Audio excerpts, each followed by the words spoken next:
Awkward start. So here we go. Yeah, awkward start, guys. How we doing? I never know. They need a timer for how long it's going to be before we're actually live. We've already got some people in here. We got my glasses aren't working today, so we got dope kittens. We got menageries here, always awesome. Beetle guy, always awesome. Wally from Supreme Gecko, Catalant, still one of my favorite. I can't think of the word. Yep, Catalant. We'll come up with it later. My brain is shot because, guys, I'm terrified. Tonight it's going to be Bioactivity's here. Hey, welcome back. Haven't seen you in a minute. Today we're going to talk about centipedes, guys.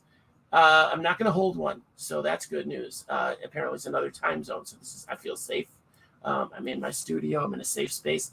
I did see at least 2 of the house centipedes today, which, if you know, I'm cool with those. I did see 2 today. Like, I haven't seen one in years. I saw 2 today in my basement, somewhere in here. So, yeah. So it's like a sign, right, that it's supposed to be. Oh, Crazy Bugs and Pods is here. I know it's Dope Critters. I'm sorry. Doug Manis is here. All right, man. We got a lot of people here already. So, yeah, we're going to talk to Joe today from Asheville Wildside. You guys don't know how many times I've typed Wild Sides, and it's not right.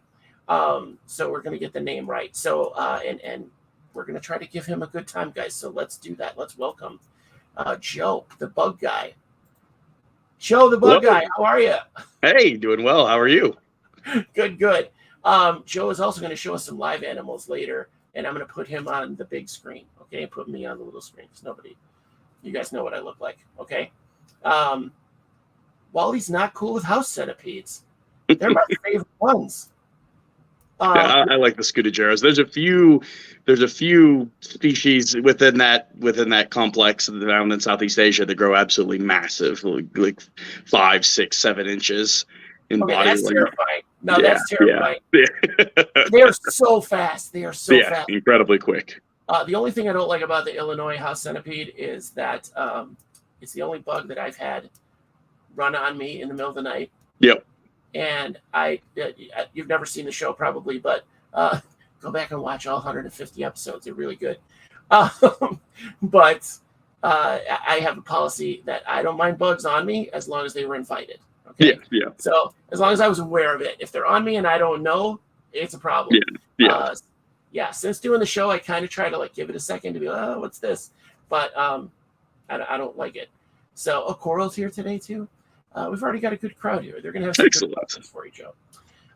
So you call them Scudigira, is that right? Scudigira, yeah. That's the group of house centipedes, and it's like many other centipede complexes. There's a few known and classified species and a vast quantity of currently unclassified species. Sounds like every invertebrate. Yeah, essentially. I mean, with copepods specifically, you're looking. There's approximately 3,000 classified species, and likely anywhere between 8,000 to 10,000 species still awaiting taxonomical classification. And it's not a big fancy celebrity animal. There's not a tremendous amount of people that really are excited about giving binomial nomenclature to a small soil centipede that most people never even see or even know exists. So, yeah.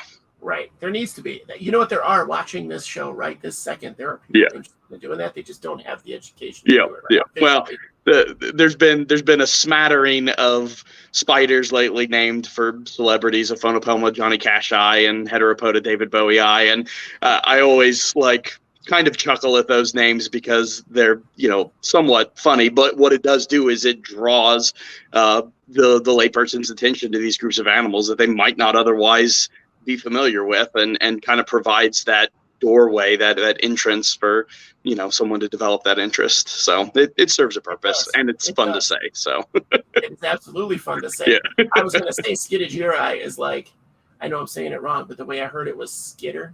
Yeah. I'm like, that's the perfect Latin name. The perfect Latin name.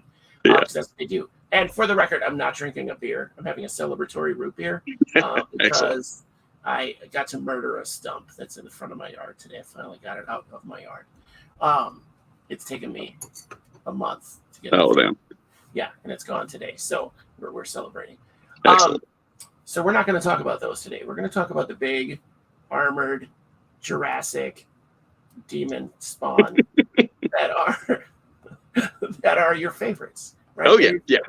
So yeah, I mean, scolopendra morpha, which is the complex that includes most of your really large centipedes, are pretty much the bulk of what you're going to see in the actual hobby that people are working with and keeping. They're relatively large-bodied animals, growing anywhere between 6 to as much as 12 inches in length with Scolopendra gigantea. They are generally patterned or display some aposematic coloration that makes them stand out in their natural environment. It warns potential predators of their venomous nature, but in captivity, those bright colors are generally appreciated by the people who keep these animals and work with them. So those predominantly are what you're going to find in the hobby are mostly, again, family Scolopendra morpha and Scolopendridae and there's a handful of genera, the largest of which is the Scolopendra. Okay. And I have to be honest, some of their colors are really striking. Oh yeah, absolutely. No, there's a species from India, Scolopendra hardwickii, that's a bright pumpkin orange with black bands that is among one of the most beautiful species of centipedes in the world. That is a weird oxymoron, like beautiful centipede. That's like jumbo shrimp. It just doesn't go. Yeah. But I get it. Like, you're into them, so I'm not trying to like. Oh yeah, it's something you have to love. So. Yeah, I would say like the videos that people show, the feeding videos. Yeah. Like those are. I have nightmares. Like for real, have nightmares about centipedes after watching those. Those are, there's a whole segment of the hobby and video production that revolves around, feeding invertebrates, varying food sources, some of which are perfectly normal, perfectly fine. They meet the dietary needs of the animal. And then in other circumstances, it's done, for sensationalism, that feed a nestling mouse to a large centipede or something. And yes, those animals in the wild may occasionally come across, a small rodent burrow or, a small grounded lizard that may have fallen at night or something, or its body temperature has dropped to the point that it can't move quickly enough to escape the centipede. Vertebrates, certainly for larger centipedes, do make up a small percentage of their potential prey, but in captivity you're forcing that scenario. You're providing a situation where a prey animal can't escape, and the ethical aspects of putting that on an internet platform, video sharing, I always find kind of it's done a lot of times, I think, for the wrong reasons. But and the people that it brings to the hobby and to the people that are like, this is so awesome. I don't know. Like, I posted a video of my ants hunting. It was very poorly done. I have an ant colony that's fairly large, and you couldn't really see them hunt. You could just see the little crickets like trying to get away. But they were way more fun to feed live food to when they were little. But they were not good at it, right? So is that the same like centipedes when they're little? What are you feeding them when they're let's start out. Let's back up. So when you're keeping them like their permanent home, right? You're keeping them single. None of them are communal, right? There are a few species. Scolopendra mutilans is a species found in southeastern Asia, southern China, Thailand, Cambodia, Malaysia. Most of your tropical centipedes have fairly wide distributions, but mutilans is known for some communal tolerance. And there are a few other obscure, less commonly kept Scolopendra morphs that demonstrate some communal tolerance in captivity. A lot of times communal tolerance with these animals is a result of diapause or brumation or surviving during dry seasons and estivation cycle. They're forced to kind of group together in areas where there's still some ambient humidity or moisture, because without those environmental factors, the animals can't respirate effectively. And but for the most part, yes, these animals are kept solitary. If you attempted to cohabitate them, there would be considerable stress, territorial aggression, and then eventually predation. So it's a matter of keeping them well fed. Like there's communal mantises. I use the term communal very loosely because the stress that it puts on them is pretty intense. But okay, so for the most part, they're single cell animals, right? They're gonna put them in a single cage.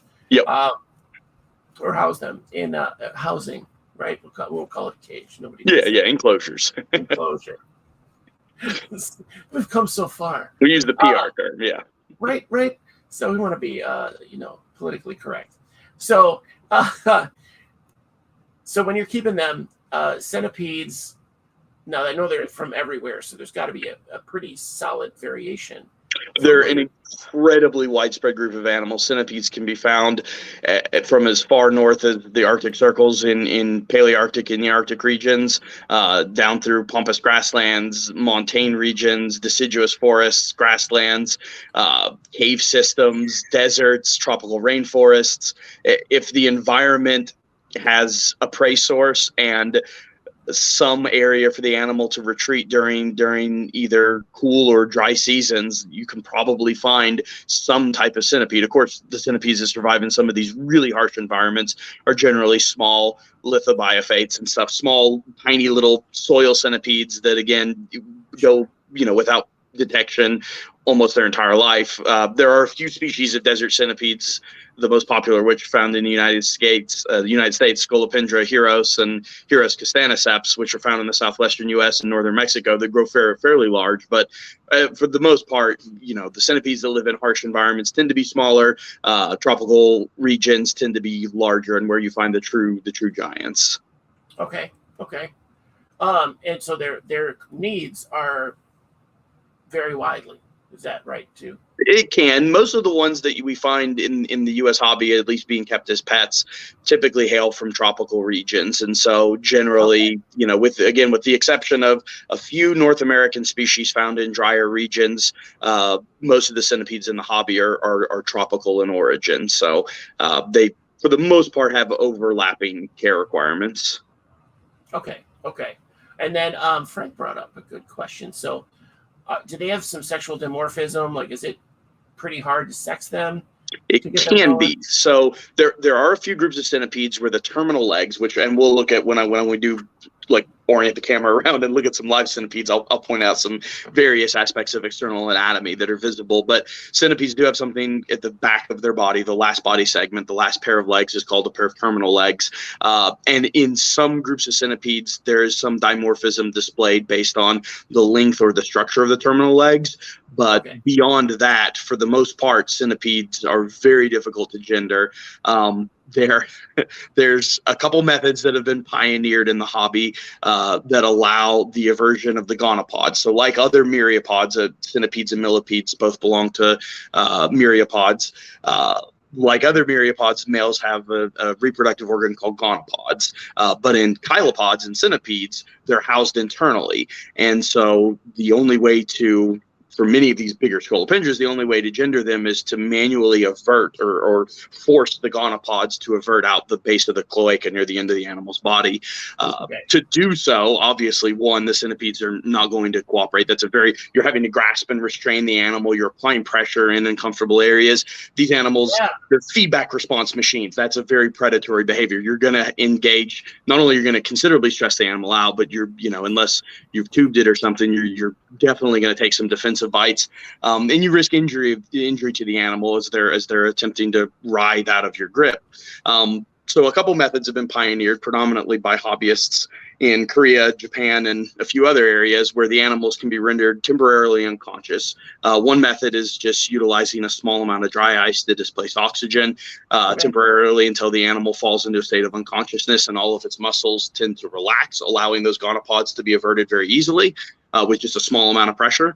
And then once they're removed from that location and oxygen begins to saturate through their spiracles and the tracheas that pass those gases throughout the animal's body, they seem to bounce back without any serious issue or any long-term injuries. It doesn't seem to cause any tremendous distress to the animal. And then another method is where the centipedes are submerged in water until the same desired effect occurs, until the oxygen supply doesn't meet the animal's demands and they begin shutting down.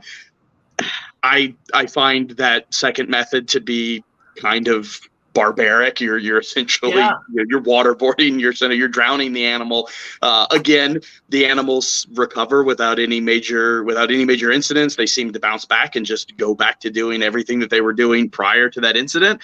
But if it was absolutely necessary for me to gender some centipedes, I would probably utilize the dry ice method, as it doesn't seem to cause as much distress in the animal. Yeah, you just have to watch it. Still, you need to know what you're doing. You certainly don't want to just watch this video and go throw your centipede in a plastic tub and start dropping dry ice in there to try to gender it. But those techniques have been pioneered and seem to be pretty reliable.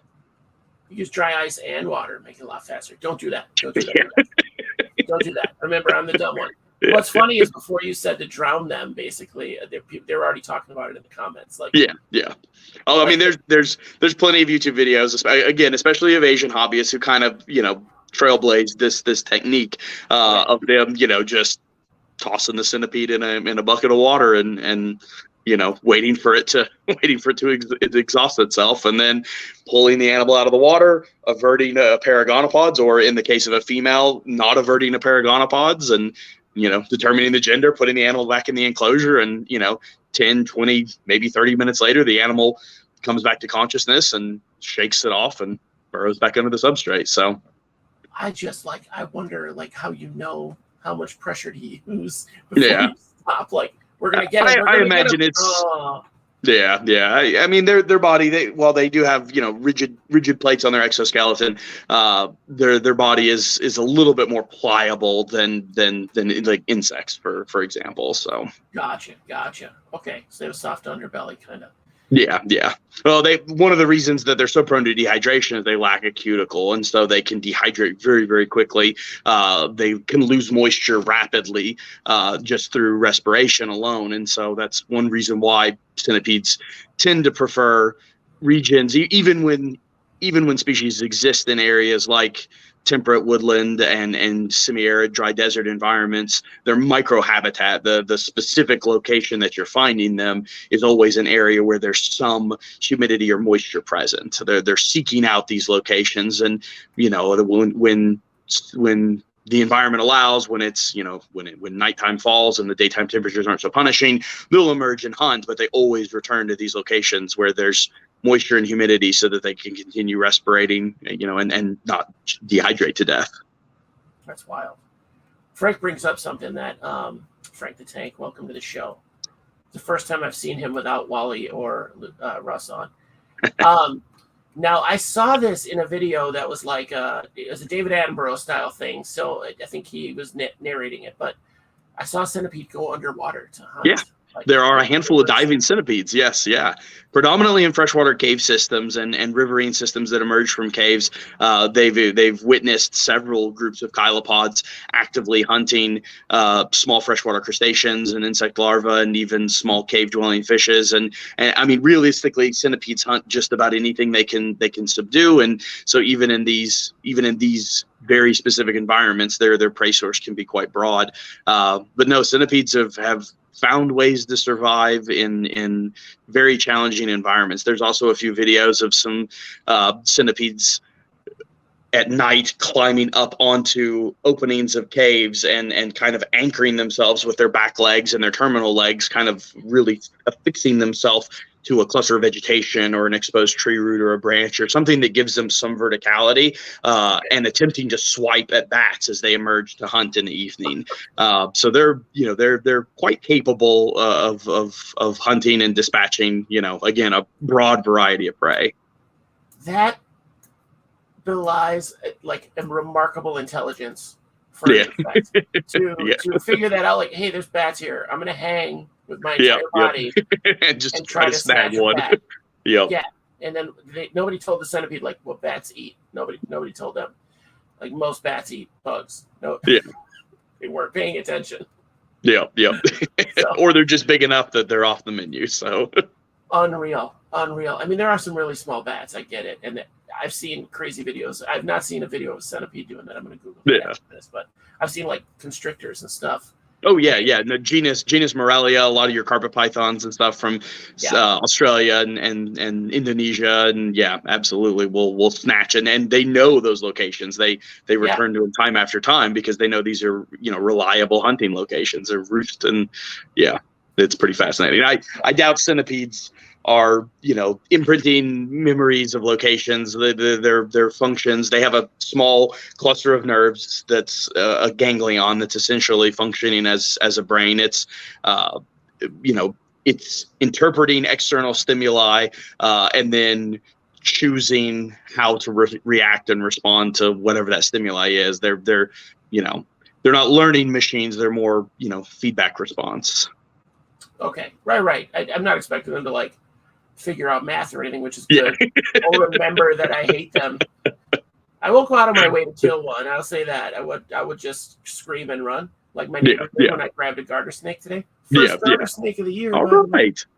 So I was digging out of I have a hole in my yard, and I was digging out the leaves to show the neighbor kid, oh, the snakes live in here, Boom, one right there. So when they hatched, maybe, I don't know, it looks like it hatched maybe 2 months ago. So, all right, so back to these crazy centipedes. So keeping them in captivity, can we see you had a setup on hand? Yeah. So I've got a few different species. The first one that I'm going to show you is probably the most common species of pet centipede. People who are interested in keeping invertebrates that eventually decide hey, this is a type of animal that I want to work with, almost inevitably end up getting Scolopendra dahani. That's a species of large chylopod that's found throughout Southeast Asia. It's a very successful centipede. It has moved well beyond its original distribution to spread throughout most of Indonesia, Australia, a lot of the Indo-Pacific islands. Some of this is natural dispersal, as these animals have either rafted on vegetation, or been transported accidentally by cargo and human traffic, whether it's fishing vessels or cargo vessels. But centipedes might find a small dark crevice, a location to hide that feels safe, and then suddenly find themselves on a completely different area of the world, and they just start living. So there's a few species of scolopendra that have really dispersed and diversified, owing a great deal of that success to international trade and transportation. So they've kind of piggybacked across the oceans to show up in some pretty surprising places. But again, the most common centipede that people start and have exposure to in the hobby is the species found in tropical rainforests, Southeast Asia, at least originally, but again, now can be found throughout a broader range. There's a few different locality and color variations. This is an orange leg, which is kind of the base dahani that you'll see. Most of these animals are enter the U.S. trade through exports from Cambodia, Laos, Thailand. There's a few Thai and Vietnam specific localities that are highly sought because of their color variation. But yeah, so I'm gonna move the camera over here so that you can see what I'm looking at, and we'll look at a centipede. Nope, not that button. We practiced this before the episode, guys. So yeah, Joe's got this down. For somebody who's never done this before, he's got this down. Let's see here. All right, facing back. All right. There we go. So, and you can see how tall this tub is. This is not this animal's normal habitat. I set this up specifically so that I can show you guys a centipede while having one hand holding the camera so that it does not then run across my dining room table and end up somewhere that my wife is not going to be happy about. Every keeper / breeder has the same story. And I'm going to use a pair of forceps to manipulate. It's a stainless steel tip pair of forceps. I'm not going to pinch, restrain, or damage the animal. I'm simply going to move some of the detritus and debris that the animal's hiding under and stimulate a little bit of movement, which is going to react very quickly to that stimulus. There we go. Yeah. And I'm going to try to position the camera in a fixed location here. There we go. And that's, again, that climbing behavior is an escape mechanism. You can see how quickly the animal moves. This is a pretty typical response to what the centipede perceives as a potentially threatening external stimulus. Again, these animals are interpreting things essentially just based on instinct alone. And so all of my disturbance in the environment is treated as a potential predator. But we can look at a little bit of the anatomy of the animal. I'm going to try and get the camera a little bit closer. You can see right out of the bat, you can kind of see those terminal legs that I'm focusing on now. That's actually the end of the animal. That's the last body segment. So that houses the cloaca, and if it's a male, that's where the gonopods would avert from. And then those large terminal legs. Centipedes can utilize those terminal legs for a variety of things. Sometimes they anchor with them to kind of hold themselves secure. Some centipedes will use them as a false head. They'll raise the terminal body segment out and spread those back legs out as if they were the antenna, attempting to fool a really motivated predator into injuring the back end of the body as opposed to the animal's head. There are a few groups of centipedes, mostly in genus Rhizida and Ellipes, that have flat, almost fan-shaped structures on their terminal legs, and they use these to stridulate. They'll rub them together, and it creates a soft hissing or a creaking sound. All again in attempts to warn potential predators away and hopefully prevent any injury to the animal. But some other areas of anatomy of note, you can see the antenna on the head. I'm trying not to turn the camera because I know that changes the orientation there, but the bright red antenna on the head structure there. If I could get it closer, we could zoom in really good, which I can't really. There's two black eye spots located on the top of the head, and that's a cluster of ocelli. Some of those ocelli specifically just identify the difference between light intensities. So the animal can determine whether or not they're undercover or whether it's night or day. And then some of those eyes are actually fairly well developed enough that work as a primitive compound eye and allow it to utilize some of its vision to either hunt or, again, navigate its environment and avoid predators.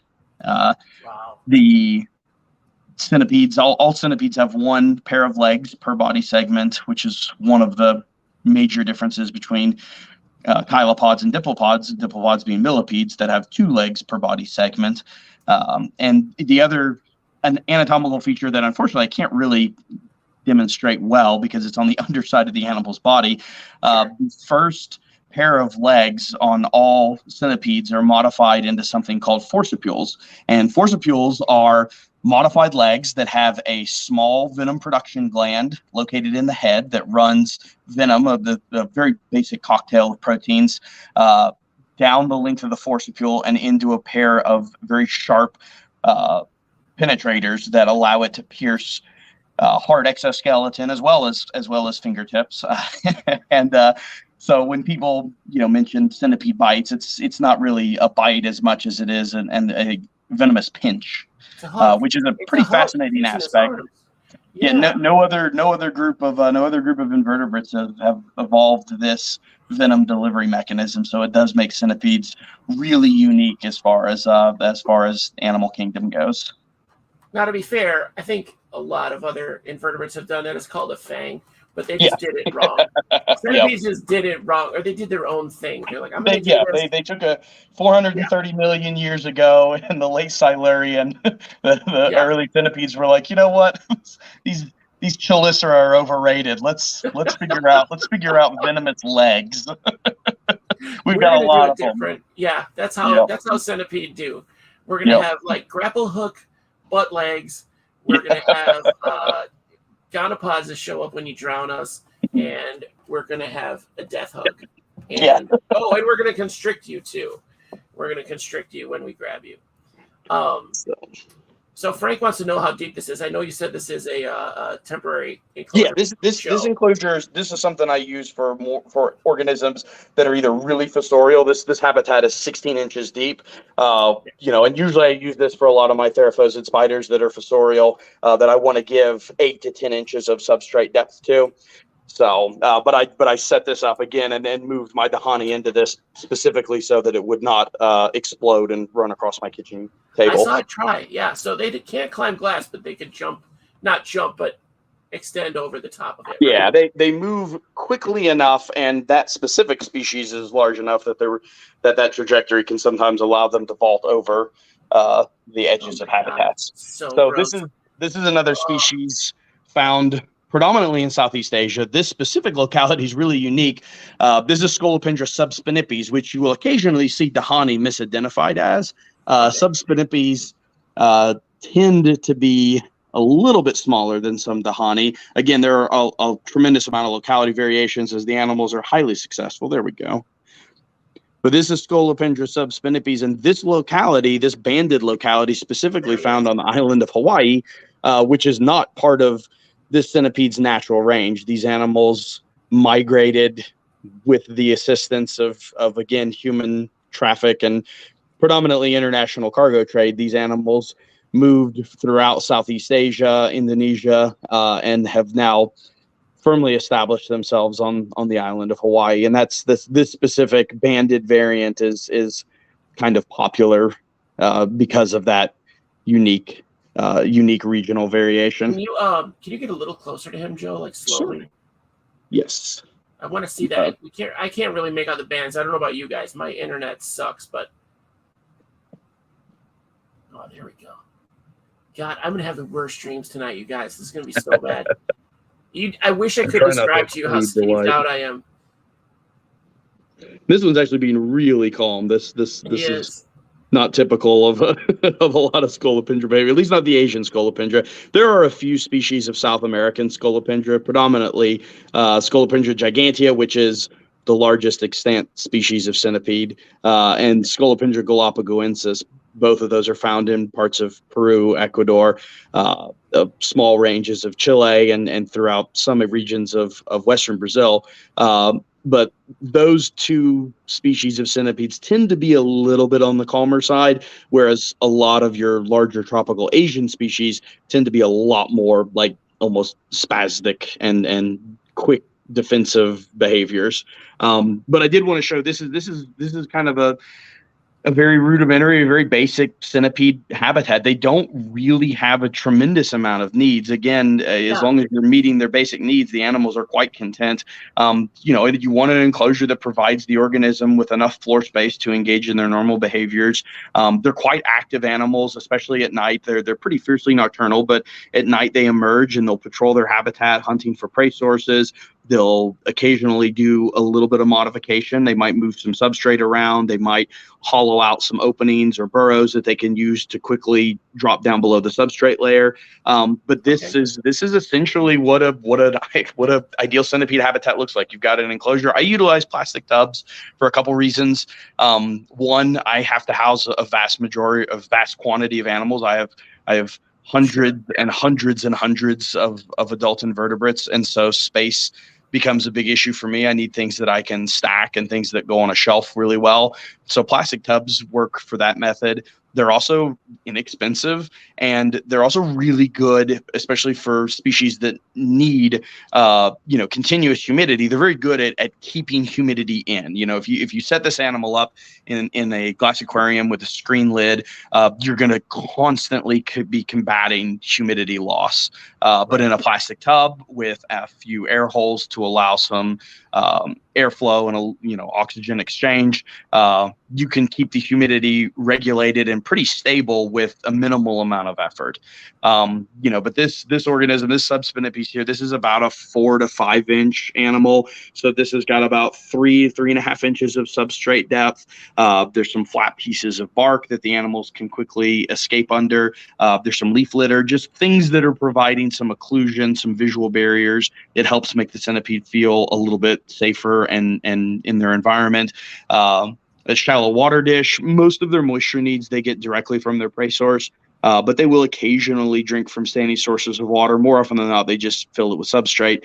But especially if you're acquiring your animal and it's either being shipped to you or coming from a large reptile importer or a wholesaler or something like that, those animals have been given minimal amount of care, and generally dehydration is the number one cause of premature chylopod death in captivity for recently acquired specimens. And so generally, I can't stress enough how important rehydration is when you do acquire a chylopod. Make sure they have access to a water source so they can rehydrate from it, and make sure they're being housed in an environment that's humid but not wet. And that can be a real challenge sometimes for people, figuring out that balance between a high ambient humidity without a wet environment. You don't want saturated wet substrate.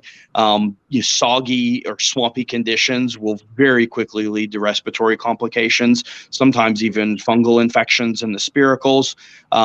Those are another, again, common ailment that affects captive centipedes, and it can be avoided a lot of times just by correct husbandry and understanding the physiology of the animal and their needs. Okay. We have a couple questions from the audience that I don't want to scroll them past too much.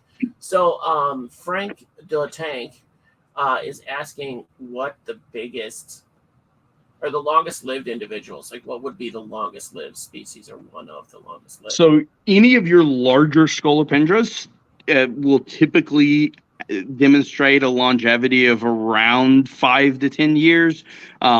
There's the problem with longevity, especially with centipedes, is that captive breeding and captive produced specimens are still somewhat infrequently available. And so there's not a tremendous amount of hobbyists that have actually kept animals from, captive production, whether they're bred in captivity but with intentional pairings, or whether it's an imported female that happens to be gravid, that once she establishes, produces a brood and brings those offspring through to development. There's not been a ton of that, and so most of our longevity reports come from animals that entered the hobby already as adults. Okay. And so it can be a little difficult to nail down some accurate longevities, and a lot of that information is also anecdotal. It can be difficult to verify someone's arachnivore post saying that their Scolopendra gigantea lived 20 years in captive care, when there's not really anything to back that up. It wasn't a scientific study. Yeah. It's just some guy that's had this animal that is making a longevity claim. But the longest lived centipede that I've had in my collection was an Ethmostigmus from the Solomon Islands that I got in 2012 as a wild collected adult, and that specimen lived till 2021. It was a fairly recent loss of mine. So that animal lived 9 years in my care, and again, it was a wild caught adult. But under most normal circumstances, people that are acquiring adult centipedes can expect to get probably 3 to 5 years of actual, longevity out of the organism. Yeah. Okay. And then, we got a couple other people. Thal Aquatics and Reed showed up. So Reed. Okay. You want to see another centipede while I'm answering questions? Let's do that. Okay. I got a couple more to show you. A couple cool species. Yeah, just grab them by the head. I'm kidding. I was gonna say, if you guys get them imported, just rehydrate them by doing that drowning thing and look at their balls, and then. Not my recommendation. And then two birds with one stone there, Joe. I'm kidding. I'm kidding. Again, guys, don't listen to me. I obviously have a thing for torturing centipedes. It's not my jam, but I'm not opposed. I'm kidding. Don't torture them. Do you know of any species that have been observed? What is this? This is from Beetle Guy. Observed exhibiting omnivorous behaviors. Like yes. Plants or fungi. So there are a few species, and most of your large tropical centipedes will accept some overripe fruits. So things that are really really soft and have a soft fruit tissue. So things like banana and plantains, mangoes, papaya. You can slice some really juicy portions of that, leave it in a container. Some chylopods will forage off of that pretty readily. Others may ignore it. But yeah, there is some frugivorous behavior. Now it can be potentially articulated that the animals are also hydrating off of those food sources. And so, it's important to realize that a dehydrated animal will find moisture source wherever it exists. And if that happens to be on a piece of papaya that you've given it, that's where it's going to rehydrate from. But yeah, there have been some frugivorous tendencies and behaviors expressed. I've had a few larger scolopendras. I have a few aquariums. I've got a few like Altolamprologus cichlids and stuff. And so I have like Gammarus shrimp that I utilize as a food source. And I have offered that as a scavenge. Obviously they're frozen shrimps, but thawed out and left on a small tray overnight, it will disappear, and the centipedes will forage on that as well. So it doesn't have to be live food either. You can feed them frozen and be just fine. Again, I'm not aware of any specific studies that have tried to focus on the long-term impact of feeding a centipede exclusively prepared or pre-killed prey. But as long as the nutritional needs are being met by that prey source, like there's no reason to think that the animal would not experience the same longevity and quality of life as it would as feeding on live prey. Joe, you've got like 5,000 of them. Let's do a study. Let's do a study, Joe. Take 20 you don't even like, and let's do that. I like them all. You like them all? Well, pick one that I don't like, and then. So this one I wanted to kind of show you guys. This is Scolopendra longipes. This is one of North America's largest centipedes. This is a 2-year-old captive-born specimen. I had a wild collected female that came from South Florida. That was when she arrived under my care, it was very clear that she was significantly gravid or nearing a molt just from the displacement in her body. And so I set her up correctly, gave her everything that she needed, and just kind of left her alone. And she did what nature does, and she carried that brood forth. And so I kept a few of the baby longipes because it's a species I really enjoy working with. And so this is a juvenile specimen. The longipes will grow around 6 to maybe a conservative 6.5, 7 inches in body length. For the longest time, the centipede was known as Scolopendra alternans, which is a Caribbean species that, for all intents and purposes, physically is very similar, almost identical looking animal. But there was a pretty successful mRNA sequencing study that looked at a variety of Caribbean centipedes. And one of the things that resulted from that study was the determination that the species found in Florida is its own distinct species. And so it was elevated to species status as longipes, and alternans still exists. It's just now alternans is known to exist exclusively in the Caribbean. So this is one of our largest centipedes, and they, again, hailing from Florida, really appreciate warm tropical climates, just like a lot of the Southeast Asian stuff, and very similar physiology, very similar behavior. The longipes tend to be this kind of organic orange to a ruddy red coloration overall, but they're absolutely beautiful centipedes, and being one of North America's largest, it's a popular pet species for that aspect. I mean, it's from the citrus state, so I'd assume that orange is pretty common there. We got Russ and Sandy are here, Alan Jeong, and Exfos. I don't know if I've seen Exfos before here, but he seems to be an expert. So he says he's kept his at least a few on Repashi's grub pie almost exclusively, and they do just fine. So and Repashi makes an incredible variety of products that continuously surprise how many animals will feed on those types of prepared foods. So good. Their bug burger is a staple in my house. Oh yeah. And Don's here too. I didn't see Don sneak in. Frank had another question. Frank's on deck with these questions today, and I can't read except for really close. But are there any parasites or illnesses that your centipedes ever suffer from, or anything that you like show as a concern or consider as a concern? So there are just like all living organisms, there are parasitic organisms that survive by predominantly hosting on very specific organisms, such as centipedes. There are a few species of parasitic mites. There's also some flatworms and other internal parasites that can occasionally wreak havoc on these animals in captive conditions or in the wild. In captivity, though, you tend to predominantly see specimens failing from just lack of proper environmental conditions or animals that have endured subpar conditions. Again, the vast majority of these animals in the pet trade are wild caught, and depending on how long and who has maintained them, you're getting animals that may or may not be in the best condition. And so, it's one of those things where it's not uncommon for someone to purchase, a big Dahani or something at a reptile expo, bring it home, set it up, do everything correctly, do everything that they've researched, they know how to do, they set the environment up correctly.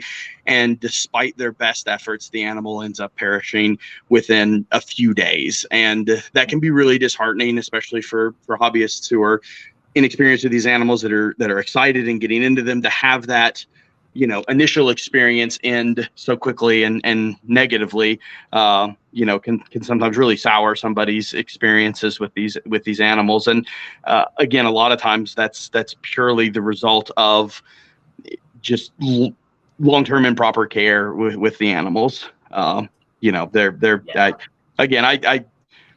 are a lot of things in the reptile and invertebrate industry, a lot of techniques and practices that have been around for a really long time, and we know that we can do it better, but to do it better costs more time and requires more expertise.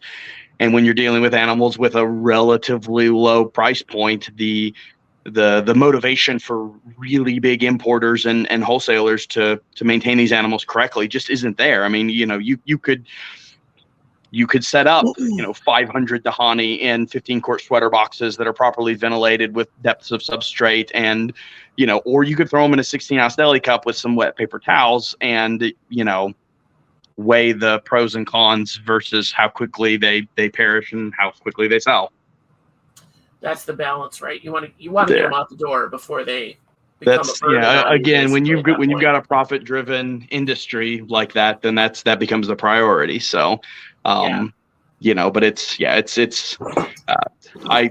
regardless of the cost and perceived value of an organism, I house everything correctly. I house everything to the best of my abilities, because otherwise, what is the point? You can't be passionate about these animals and then provide them subpar conditions, whether they're your personal pets or whether they're inventory that you're offering for sale. But so this species here, this is Scolopendra morsitans.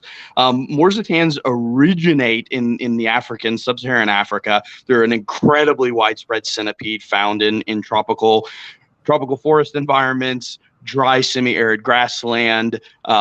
They can live, again, just anywhere where that microhabitat exists, where there's some moisture and humidity, there's substrate and soil that they can get underneath. You're going to find these centipedes, and like the subspinipedes we talked about earlier, these animals have also spread quite effectively across tropical climates throughout the rest of the world, where they've piggybacked in international transportation and predominantly moving food items or moving agriculture, plants, soil, anything like that the centipedes can kind of hide in. They'll relocate to these new locations and just start living.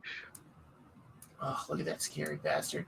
Now, how deep is the substrate in these enclosures? Again, so these tubs are also, I move the animals out of their normal out of their normal 12-quart tubs, and this has only got about an inch of substrate or so that I would be able to find the centipede easily for you. Normally, for animals that are 4 to 5 inches in body length, I'm usually doing 3 to 4 inches of substrate, and it also somewhat depends on the species behavior. There's a few species of centipedes, like some of the giganteas and Galapagos and stuff, tend to show more of a propensity for utilizing shallow scrapes and as opposed to actually burrowing or tunneling through the substrate, especially once they grow a little bit larger.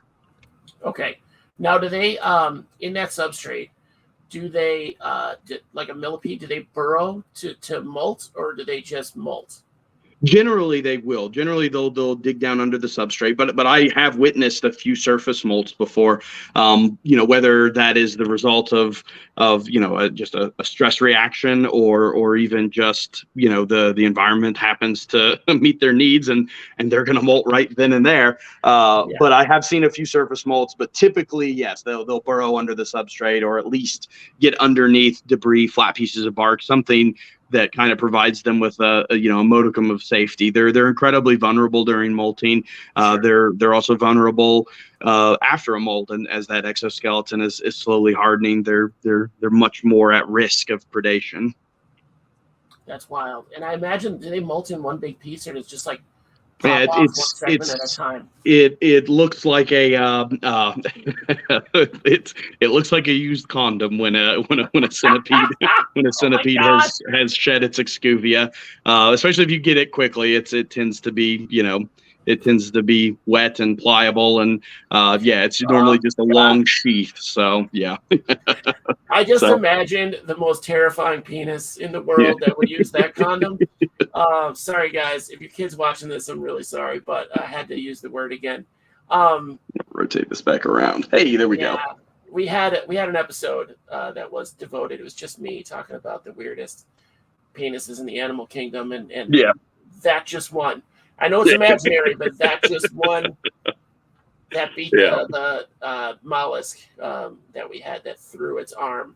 Its genitals just throws it off, and scientists thought it was a completely different animal. Until recently, actually. That wins. Yeah. So, Heather, if you're still watching, Dungeons and Dragons next week is going to be real weird. I run a really gross Dungeons and Dragons game. I DM as well. I run a long running campaign. So you got to be in person, right? I do. We meet in person here. So yeah. We'll talk later. We'll bounce some ideas, obviously. Yeah. Awesome. Like my whole group is here right now, basically. Oh, that's great. So, that's wonderful. Yeah. Let's see. Russ lived in Hawaii and thinks he saw Russ from Aquarimax. Oh yeah. S afternoons? No. Alternans. Yeah. Again, alternans was a Caribbean species, but again, centipedes move so easily throughout the world that the subspinipes that I showed earlier was field collected in Hawaii, even though that's not part of their historic range, but they're found there now as well. I just see them like you say hitching a ride. Now I can vision them like that's why they're hanging out waiting for those bats. Like they just grab that bat and fly off. More cargo containers. So you've got dark, narrow crevices, hiding places, small gaps and openings. Those are perfect locations for these animals to retreat to, and then they again that item gets moved and they just establish there. They just don't care, and I feel like they are the Chuck Norris of the invertebrate world. Like nothing messes with the invertebrate. Like no other invertebrate is like that. I mean, centipedes have their fair share of predators as well. There are even a few species of snakes that are specialized centipede feeders that prey exclusively on chilopods. They're also preyed upon by a variety of insectivorous mammals. Birds are heavy predators of centipedes. There are several species of reptiles that feed on them. The other invertebrates.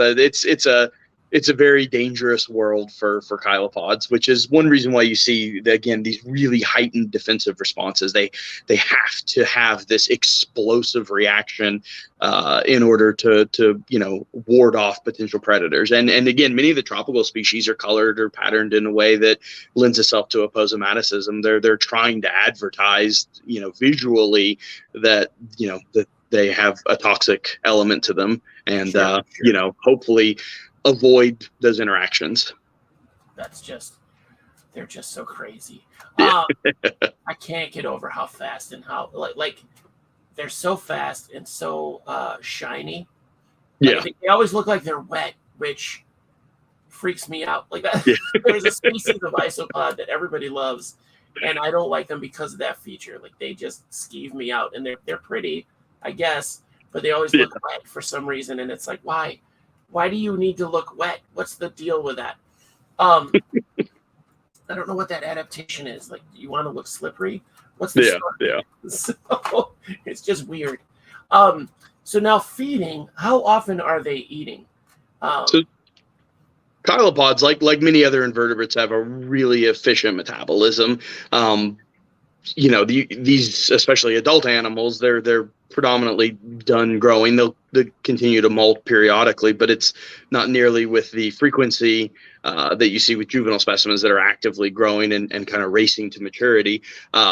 But the typical dietary regimen depends, if you're offering really large prey items or more size appropriate prey items.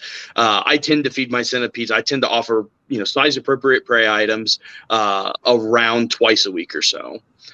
Okay. There are plenty of hobbyists that might only toss in, 2 to 3 prey items once a week or so. And the centipede hunts down all of those animals either subsequently or in some cases simultaneously, if they can dispatch them all that quickly and kind of feed off of them as a large prey source.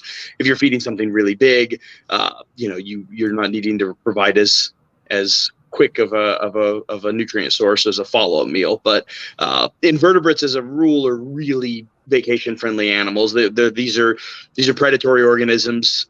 Empty is the natural state of their digestive system. It's what motivates them to hunt. It's so if you miss a feeding by a day or so, if you forget your chylopod or just aren't available and you miss a feeding or something and the animal ends up going a little bit longer, it's not going to have any major negative impacts.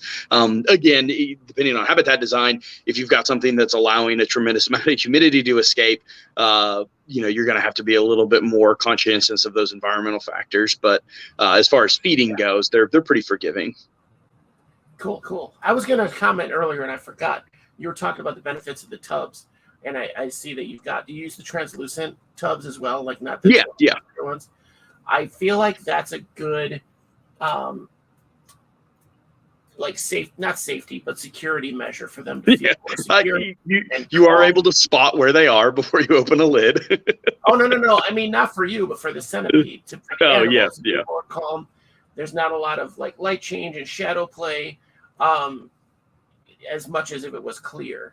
These are somewhat opaque, and that's there is a little bit of light occlusion. There's a little bit of reduction of visual stimuli through the somewhat opaque walls that still allows the animal to interpret a photo period. They're still experiencing day and night cycles so that they can modulate their behavior accordingly. But it's also because that opaque plastic is cheaper than acrylic, and I need hundreds and hundreds of habitats. I hear you. Now, Bioactivity wants to know if you keep yours at mostly at room temperature or using some kind of heating element, or is it? I mean, obviously there's different ones. So are more tropical ones? They have a requirement for temperature. One would think there are a few species of really beautiful and attractive scolopendra from Malaysian highlands. They're commonly called jewel centipedes or the Malaysian jewel centipede. They're stunningly beautiful, and they are incredibly sensitive to warmer temperatures. And you would think, hailing from Malaysia, that these animals would be acclimated to a warmer tropical climate, but they're living in very high altitude cloud forest habitats where the ambient daytime temperature is very low. And so those centipedes are very sensitive to temperatures that we even consider to be, room temperature comfortable. And in fact, that's one of the leading causes of premature death in that specific group of centipede is people obtaining them, not understanding how cold, these centipedes really prefer their ambient temperatures to be, and essentially overheating them. But for the most part, again, most of the commonly available chilopods in the U.S. hobby do perfectly fine at what we consider to be room temperature. Even though these animals live in tropical regions of the world where daytime and sometimes even evening temperatures are quite warm, the centipedes are living in places where those temperatures are relatively low. They're living underneath detritus and leaf litter or inside of a rotting log, and they're not exposed to those high temperatures. And again, high temperatures can definitely it can definitely accelerate loss of humidity and lend itself to a dehydrated environment, which then complicates respiration and ends up with a dead centipede. So no, all of my centipedes, every species that I keep, I just maintain it at relative ambient room temperature, just like I do my theraphosid spiders. Now my ambient temperature, everybody has different ambient temperature. Some people run their AC, down into the mid to high 60s. My animal room, because of the production of heat from my snake racks and my lighting systems for all my basking lizards and phelsuma geckos, my uromastics, everything down there that's producing some heat tends to increase my ambient temperature a little bit. My daytime average is probably 74 to 75 degrees, and then over the winter and overnight there's a little bit of a temperature drop, but I've never had any complications or seen any stress related behaviors exhibited by any of the chilopods at that type of ambient temperature. We have some real experts in the audience today. Amanus or Liminus? Amanus. Okay. I can't read. So he's talking probably about the species from Xenetsis, genus Xenetsis. That's a species of tarantula, but yeah, go ahead. I think he's talking about alternans and longipes. Longipes, yeah. I pronounced Latin completely wrong. Russ will validate. Until we hear it, a lot of times we're reading the word and assigning the pronunciation in our own head. Right. With Latin, I specifically try to mispronounce it, so it's there. You go. Just get it out of the way. Yeah, I just make it as weird as possible, and thanks to Russ, who speaks some Latin and does some translation for us. All my loyal audience members are called jaglones, which is it's like a toxin in black walnuts. It makes no sense. It has no bearing on them at all or any other Latin anything. It's just that's what it is, and it sounds awesome. Especially if you say it like a mob boss, right? Yeah. Let's see. What other? Do we have any other questions coming in? Guys, you have questions, statements? Don's finding stuff. He lives in Arizona, so he keeps finding stuff. Oh, yeah. He's got a few species. Some of the larger chilopods that he's going to run into, again, Scolopendra heros, the red-headed centipede, is another one of our large North American species. And there's also Scolopendra polymorpha, which is a little bit more commonly seen in the Southwest. And they're, again, highly variable, whether you're finding, like, Sky Island populations tend to have levels of blue to them, whereas your more lowland variants are kind of banded with some oranges and yellows. But yeah, there's some really cool invertebrate fauna in the Southwest. That's one of my eventual goals, is to go out there and do some collecting. Right. And where are you at? Do you have anything by you? I'm in North Carolina. Yeah. We're in Asheville, North Carolina, which is the western part of the state. So we're up in the mountains. The largest species of chilopod that I regularly encounter is Scolopocrytops expanosus, which is a relatively smaller centipede species. They top out around 3.5 inches, at least here in the mountains. I've seen photographs of larger specimens, but here in my part of North Carolina, the biggest ones I've ever seen are about 3 inches, but they're brilliantly bright red in coloration, and tend to be found in the kinds of places you would expect to find centipedes, under and within fallen and rotting wood, generally, close to a soil substrate layer, generally just retreating and waiting out the daylight to emerge and hunt at night. Yeah, looking for local isopods, you'll flip a log or something and see them. Yeah. I live in Illinois. We don't have any real remarkable isopods by me. So they're all just maybe inch long tops, but you'll see them all retreat into the wood or under the grass. Go somewhere else. Let me go somewhere else. I'll find some isopods over here. Now, Kettleland had a question. Do you think cherry reds are actually Daharis or a different species? So that's one of those. There are so many locality variations coming out of Southeast Asia, and especially in the last few years with this kind of growth in the centipede hobby, as more and more people who enter the invertebrate hobby, generally, like most people get into invertebrates through therophosid spiders, through tarantulas. That's the most commonly kept pet invertebrate in the U.S. hobby. But when people have had those animals for a time, they naturally become curious about other pet invertebrates. If you're active in that community, you're being exposed to those types of animals, and so there's this slow development and growth in the hobby as more and more people, kind of take those initial steps. And as a result, there's a little bit of commercial incentive for importers to bring in new species, things that people haven't seen or haven't kept before. And as a result, there's a tremendous number of centipedes coming out of Southeast Asia from differing localities that are generally given either a locality name or they're given some sort of, scolopendra sp Thai black, or scolopendra sp Bhutan black, scolopendra sp cherry red. And the unfortunate element of that is that these animals are entering the hobby with limited locality information. You might say, well, my exporter was in Cambodia. This big importer brings in a group of animals from Cambodia, so these centipedes must come from Cambodia. But that's not always the case.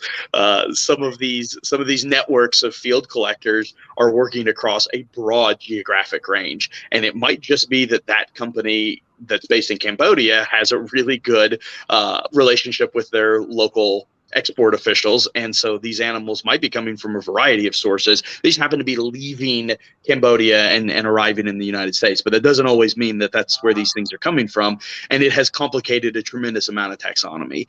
And so there's a ton of locality variations and color variations of these animals that are entering the hobby that are likely locality variations of Scolopendra dahani or Scolopendra subspinipes, and until good taxonomical research is done, we're not really going to know what to call these animals. And the other complication comes from the fact that taxonomists aren't going to use specimens in the pet trade to identify these organisms. They're going to go to the sources. They're going to find these organisms where they live, and they're going to identify them. And that locality data might not match up with what we have as hobbyists, as Sure. Passionate and informed as we can be. We're still working with relatively limited information. And so even if these animals eventually are given proper binomial names, that doesn't mean that that's going to correlate with the animals we have in our captive care.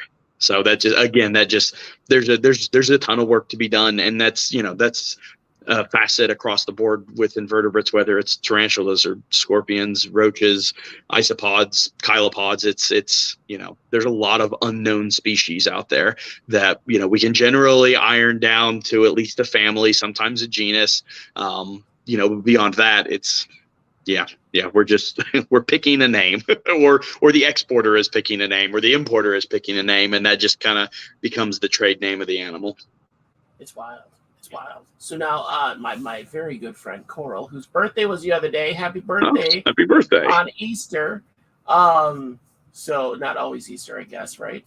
But Coral has the question that everybody wants to know. So obviously, you've been bitten before. You've been keeping centipedes for years. It happens. I took a bite from a dahani many years ago, attempting to move the animal into a deli cup, packing it to ship to someone. And then I've taken a couple bites from some native stuff. I took a bite from a longipes that I was trying to catch in Florida, and then I've taken a couple bites from some smaller native stuff, Scolopendra. A few things here and there, but it's the only big thing that's ever got me was a big dahani. Okay, how bad was it? How big a deal was it? Well, so I'll tell you exactly how it felt for me, but I'll also state that anecdotal reports of envenomations are just that. Everybody's reaction is going to be different. Everybody's immune system behaves differently when exposed to foreign proteins. And so, it was a mildly painful experience. There was some localized swelling. It throbbed. I felt a little bit of heat in the area around envenomation, probably out to about an inch or so, and within about 3 hours or so, it was completely faded. The only evidence that there was even an envenomation was the two small openings that the forcipules, the modified venom delivery devices, the primary leg set had created. Other than that, it was it was done. It had run its course. But again, that there are bite reports that are considerably worse. There are people that report muscle cramping, and there are people that report nausea. Everybody's reaction is going to be different. Everybody's tolerance for these exposures is going to be different. Part of me thinks that sometimes bite reports are sensationalized a bit because it is something we're fascinated by. There's that carnal fascination with someone experiencing pain, especially delivered by an animal, especially in a venomous invertebrate. So I it's anecdotal, but that was my experience. It wasn't a fun thing. It wasn't something I would do voluntarily, but it wasn't, I didn't go to the hospital or anything. I don't know what I would do. Like, not that it would, I'm more worried about the raw fear. I've been worried about a legitimate heart attack. Yeah, and I mean, that could be a contributing factor to some of these people's symptoms as well. Like, that nausea might not have anything to do with the foreign protein. It might be the terror of experiencing, an envenomation from an animal that can trigger some pretty strong, fear behaviors. Yeah, like you just can't stop pooping your pants. If you guys haven't seen the guy from Brave Wilderness, that clown from the Brave Wilderness YouTube, watch him get bit by a giant. I think it's a giant desert centipede. I think it was a hero. So yeah, and it's one of the funniest. His reactions are so great. Like it's the same reaction every time. I don't know how he gets the animal back under the glass. Like, he gets the bite, it almost kills him, but he gets the animal safely under the glass. He's a hero. Again, it's you can sensationalize those things, and it definitely drives clicks. So yeah, definitely. So don't necessarily believe the hype, but respect the animal. Respect the animal, and you're not going to really get bitten. That's the most important thing about this hobby and the husbandry of these animals. These are living things, no matter how complex or how simple they are. They're living things, and they need to be treated with respect. They need to be given proper care, and harassing and chasing the animal around, in attempts to incite an aggressive response, or tossing mice in for a large dahani to feed on. Those are things that aren't conducive to good husbandry, and these animals are our charges. We take responsibility for their livelihood in captivity. That we take on that responsibility, and I think that's the most important aspect of this hobby. Absolutely, any hobby, like any live keeping hobby, absolutely, you want to give them the best husbandry you can. And that's just, I love that about it. So, I can't stand that sensationalist. As funny as it is for me to watch a jerk get bit by a massive centipede, just to watch his reaction, like it's still, there's part of me that's like this. I mean, in something like that, it drives fear, it drives misinformation. It's just, you're not doing any favors to that group of animals.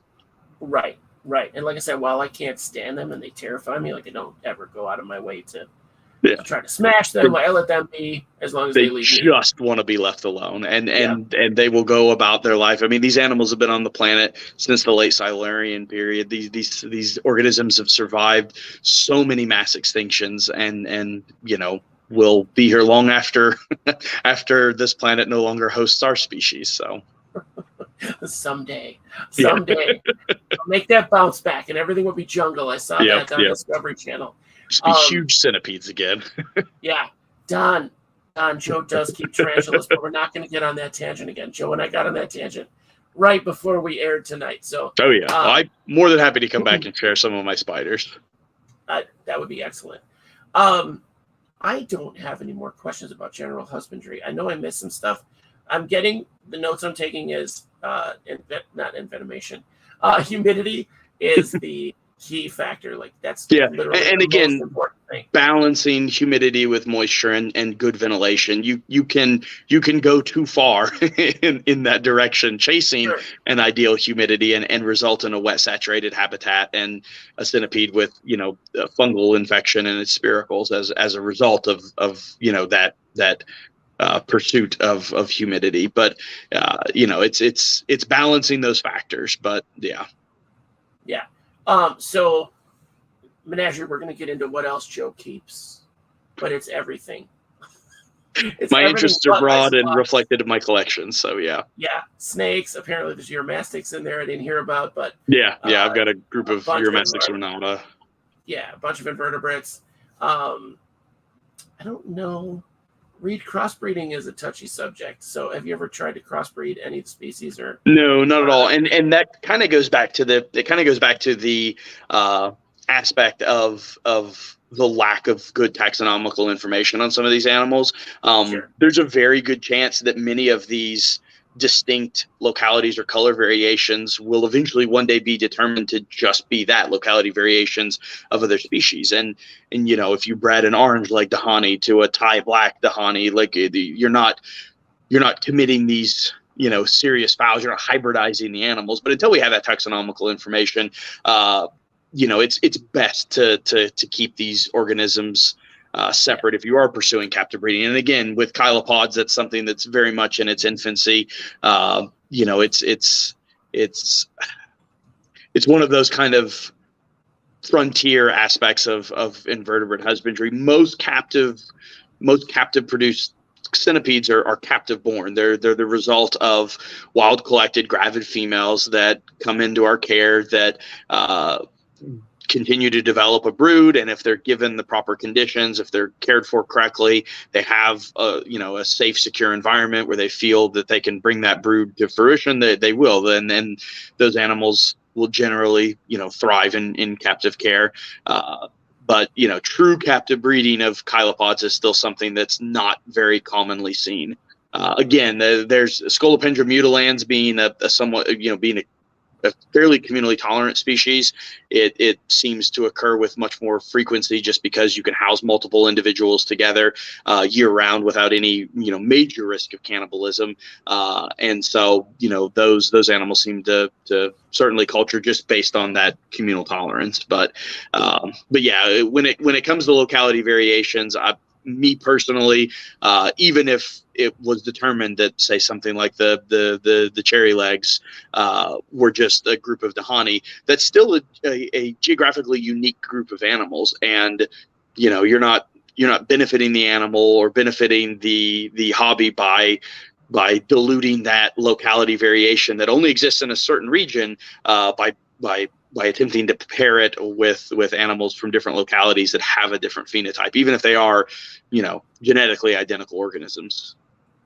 That's awesome. Like, I like hearing that because I don't know where I'm at right now because I'm hearing all these crazy stories about we cover a lot of topics here, yeah.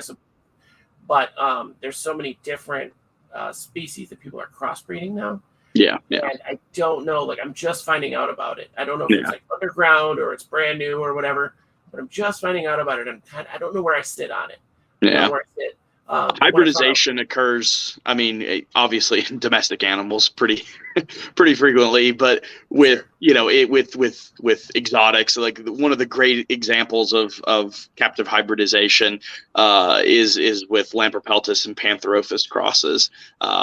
You know, people taking Puebloan milk snakes and crossing them with a corn snake, and then introducing genetics from a variable king snake, Lampropeltis leonis, and producing these progeny that are, you know, percentages of various species. And while I'll admit some of them are absolutely, you know, beautiful animals, it's not something that I have an interest in keeping in my collection, because to me those animals no longer represent their ancestry. They no longer represent the wild organisms that they're descended from. I've got a group of Puebloan milk snakes that you know, their genetics go all the way back to Bob Applegate's original, you know, field collection foray into Pueblo and Oaxaca, Mexico. And to me, those animals, you know, they're Puebloan milks, but because of that genetic history, because of that ancestry, those animals are far more important to me than even the most stunningly, you know, beautiful hybridization or more, you know, selectively bred mutation. But that's just me. And when it comes to the pet industry and the hobby and the animals that we care for, everybody has, you know, varying opinions. And the truth of the matter is, when we're dealing with these animals in captivity, you know, nobody's, again, nobody's doing taxonomical studies on anybody's pets or their captive populations of animals. Nobody's, no government or country is interested in reintroducing native populations from anybody's pet breedings. So it's not that you're not harming the population of the animals if you find yourself personally fascinated by hybrids. I just think that there's portions of the hobby, there's segments that's for everybody, and it's also important that we understand each other's opinions and passions, because we're all in this together. We're all fascinated by these same groups of animals. And while I might find, joy working with a genetically pure ancestry of an animal, someone else might really enjoy color and pattern mutations of another animal, and that's okay. We all love the same thing. Essentially, it's the same, right? But okay, and now Beetle Guy apparently has been very patient with us and tried this question 14 times. And I ignored him 14. It wasn't 14 times. That's on you. Probably 3 times. It is. It's my job. I need to hire more mods. I use the word hire extremely loosely. Yeah. So, all right. Beetle's trying this question. So, what taxonomic group are centipedes part of, and what are their closest relatives?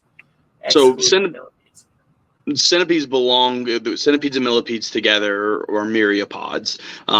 Centipedes as a group are chilopods, and if you look at the genetic ancestry and the fossil record of these organisms, they're descended from the same basal chelicerate organisms in the Silurian that eventually crawled up out of the ocean. They have physical characteristics and aspects to them, such as the antennae and the ocelli in their eyes, that seem almost insect-like, but they are their own group of organisms. It's myriapods. Yeah, I wouldn't consider them insects at all. Like, that's crazy. Yeah. So, now I need too many legs. Yeah, just a quick side note. Sandy and Beetle Guy, you're gonna have to reach out to me on Facebook or at isobuddies@outlook.com. So, because I do want both of you as mods. But that will mean that your hours will change at work and you won't be able to watch the show live again, because that's what's happened to every one of my mods. So, sorry, you're going to go through some life changes. I know that's an aside. I just want to knock that out while I have it here. So there, now I know what animals to look out for. I love millipedes. I love them. They're adorable. Yeah. And very closely related to chilopods. Diplopods are, but yeah, you couldn't look at two, even despite their close familial relationship. You couldn't look at two different groups of organisms. So millipedes are slow moving and placid detritivores and herbivores, and centipedes are lightning fast predatory invertebrates. So that are I keep calling them aggressive. I don't want to give them like a bad rap, but they don't. I prefer the word defensive, but it's I know.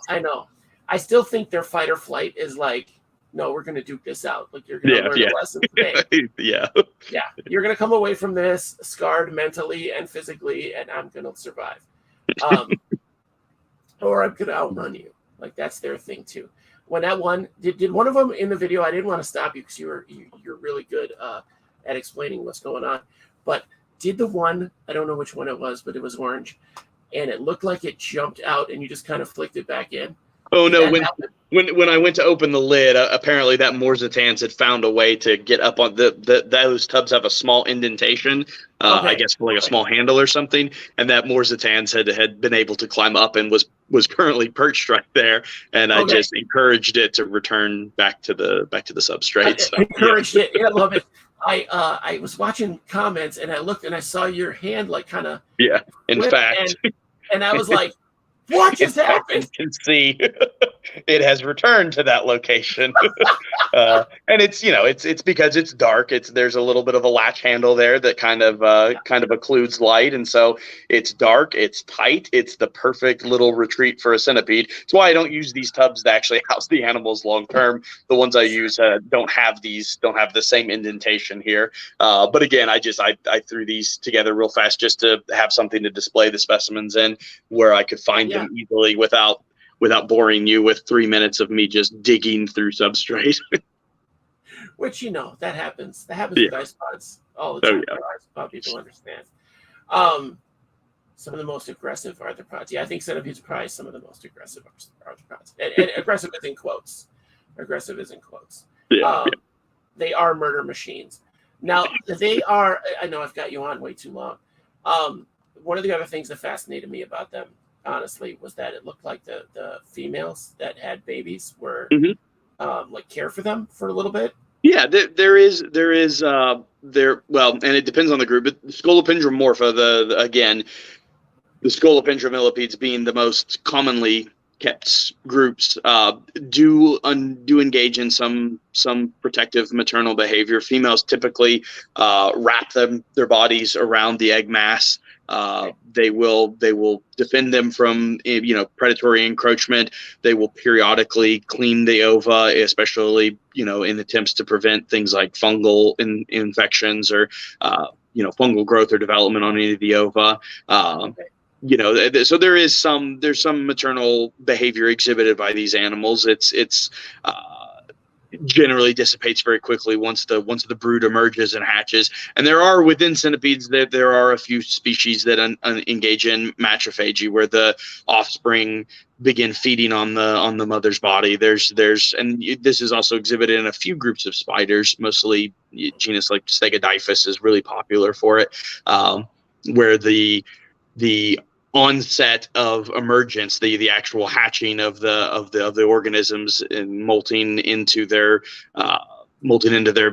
second instar stage, where they're actually capable of feeding, triggers a cascade of hormonal effects in the maternal specimen that initially causes failures that just kind of domino effect through the animal's body, that basically kill the mother, and the offspring are able to feed on her body for several days or even longer in some cases. And there's a lot of theories about like the evolutionary origin of matrophagy, and because it can be a really unique reproductive strategy when every brood is essentially removing an adult reproductive female from the population of the animals in the hopes that that initial burst of nutrients is enough to kind of propel a larger percentage of her offspring to maturity, by giving them that additional leg up, by sending out into the world larger and healthier specimens, as opposed to dispersing quickly and trying to feed and fight your way to maturity. The animals that engage in matrophagy tend to be larger, faster. So it's a unique reproductive strategy. But yeah, a lot of your scolopendras do demonstrate some maternal behaviors. There's also a lot of centipedes, especially like the little soil centipedes, the lithobates and stuff, that dig a small hole and dump their eggs in and cover it up with some soil and just go on about their life. So yeah, as in like most invertebrates. I feel like that strategy must work because it's a volume thing. It's you put enough out there, some of them are going to make it to maturity. Yeah, I feel like if it didn't work, they're like 48 million years old. I think it would have phased out by now. I mean longer than that. Late Silurian is when centipedes originate in the fossil record, at least. Obviously they've evolved some aspects since then, but it's still a very, very successful group of organisms. Those are the ones from back in the day that you could hook up to a carriage and just. There were some really big diplopods, some huge millipedes. Yeah, some 72-inch millipedes. Yeah, it's a big invertebrate. I'd love it. What's your favorite Pantherophorus? Pantherophis? What's your favorite Pantherophis, if you have one? Oh, Pantherophis. Genus Pantherophis is North American rat snakes, corn snakes and rat snakes. I mean, I've kept corn snakes for almost 20 years, and so just by default, it's one of my favorite species. They're just a combination of so many factors make them great snakes. But I have some Pantherophis alleganensis. I think North American black rat snakes are one of those just super underappreciated colubrids. I've got some really nice calico and white-side black rats that are just big babies. They're easy to interact with. They get a little heavier bodied, a little larger than corn snakes. They're inquisitive. They're just wonderful snakes. And there's some absolutely stunning mutations in North American black rat snakes that just go underappreciated because it's a black rat snake, and so there's not as much interest in the hobby. But yeah, that's awesome. See, I knew we'd get off topic. Yeah, pretty hard. Snakes are kind of centipede shaped. I get it. Yeah. Well, hey, I'm gonna definitely be in contact to have another episode. Certainly. Yeah. No, this was a lot of fun. I always enjoy sharing my animals and yeah, absolutely. So yeah, let me know. I'll jump back on with another group of invertebrates and share some more stuff. I learned a lot against my will, but I learned a lot about centipede. Now the next hurdle is just adding one to your collection and caring for it. The best way to override these archaic, these primal fears is to provide care for an animal. It's so weird that's the thing, because there are some. I've jumped on the back of an alligator and been fine. Totally untrained. Just thought, hey, I watched Steve Irwin. I got this. Yeah. I will tell you, jumping on is the easy part. Yeah. Getting off is the hard part. It requires some coordination. Yeah. Yeah, getting off is like, oh, what do I do now? 2 of these ends are bad news. Yeah. But yeah, centipedes are the one. I've handled massive spiders. I'm not afraid of bats. Like, my body is. My brain is not. Yeah. It's amazing how your brain can be like, bats they can't hurt you. And then one is near you and your whole body is like bolting. Like, it's a real visceral, weird reaction. Yeah. But yeah, other alien, like the alien life forms, mantises, octopi, all this. I'm fascinated. The centipedes are I don't even know of another animal that I'm like viscerally afraid of other than centipedes. than copepods, Yeah, crocodiles maybe on there. But that's about it.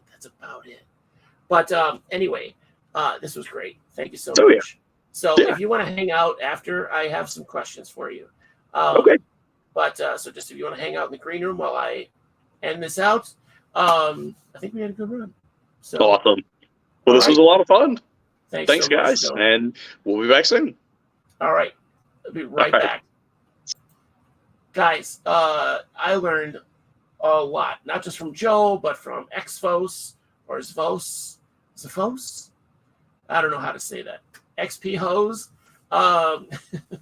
That's my Dungeons and Dragons group. They're now known as the XP Hose. I learned a lot. I didn't overcome my fear at all. I'm not going to get a centipede. Like, that's not happening. No intention ever. Only animal you're afraid of is humans. Beetle, that is fair. Yes, we'll get into that in another episode. Maybe we'll have a fear episode, a fear factor.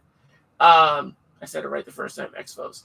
I know Xfos, but if you're new here, which it looks like you are, you should know I like to mispronounce people's names. Like, yeah, I just do. I like Danger Kittens.